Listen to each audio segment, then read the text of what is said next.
Okay, so we just had a look at Sanity Dub, and now we're on to one of my favourite tracks, which is the Thrill Seekers remix of Bring Back the Sun by John O'Callaghan and Audrey Gallagher. Now this structure looks quite typical in terms of trance, but there's some pretty cool aspects of it which we're going to cover. So the basic structure here, it's important to note that this track is interesting from the get-go. We've got this bass sound coming in right from the beginning.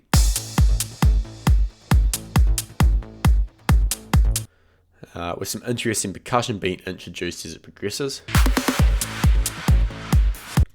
The build into bar 33 isn't major. It's not typical. It's not similar to the kind of trance coming out these days, but it does its job well.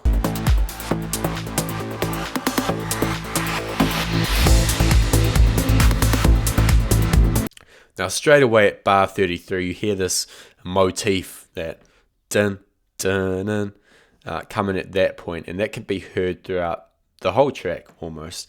And the vocals are teased a little bit.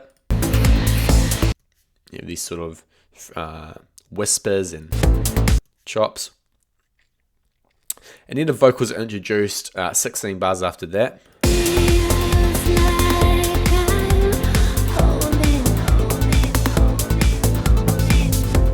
And you can hear that the bass line changes there also.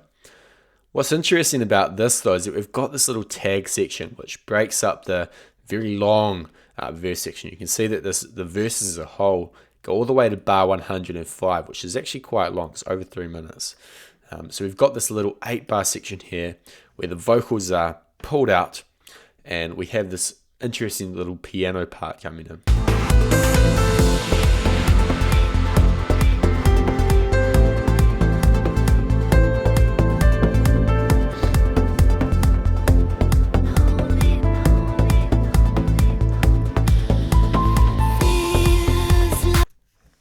So it sort of just breaks up the track a bit.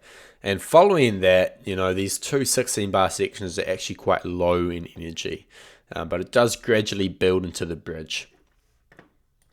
Now the bridge itself is quite minimal, only just a few effects, but mainly vocals and a piano.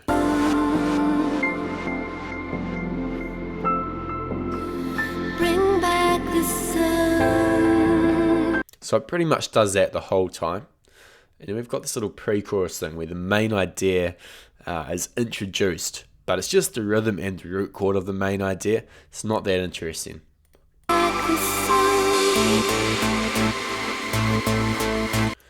8 bars after that, we hear that playing again, but with some surrounding notes, giving it context and progression.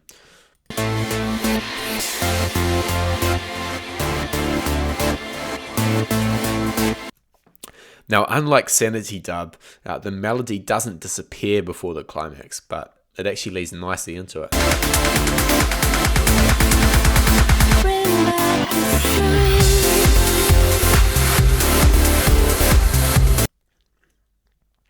And after the first 16, the piano is introduced again, adding even more energy.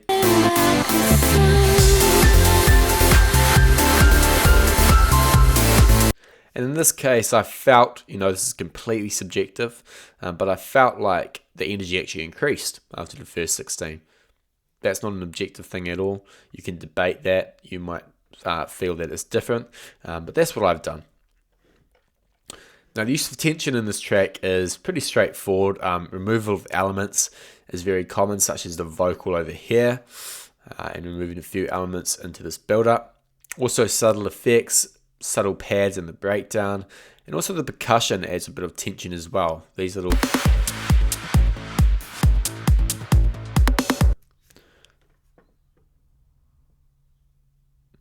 so there you go. Now, energy levels. What's interesting about this track is that the energy drops down before the bridge. A lot of trance tracks tend to build up, keep building and building and building until before visiting the breakdown and lowering the energy completely. But the reason why it works so well in this case is because of the prominent vocal. Now, this should really be flat, but it is building tension even though the energy is lowering. And again, that second 16 there, just taking up the energy a little bit further. What's unique about this track? A lot, but in terms of structure, the minimal breakdown, and also the build to the climax where the melody doesn't actually get removed. I hope this analysis made sense. Again, you can try it out yourself if you'd like. In the next video, we're going to be looking at a house track, and it will be the Sunburn and Clatch remix of All She Wants by Ace of Base. So I'll see you then.